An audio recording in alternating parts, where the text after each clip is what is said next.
هل توقع المسلسل الأمريكي عائلة سيمبسون طرفي نهائي كأس العالم 2026؟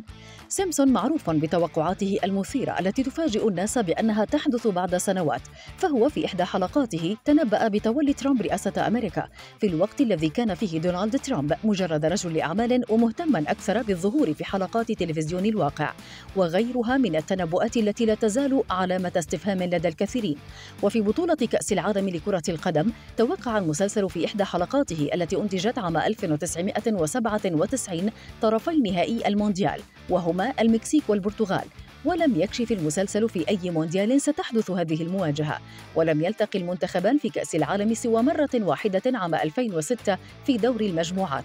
ويرجح بعض المشجعين حدوث هذه المواجهة لأن المكسيك إحدى البلاد المستضيفة لكأس العالم 2026 وعامل الأرض قد يمنحها الفرصة للوصول لأبعد نقطة، كما أن البرتغال تمتلك قائمة قوية من النجوم المتعطشة للتتويج باللقب للمرة الأولى في تاريخهم.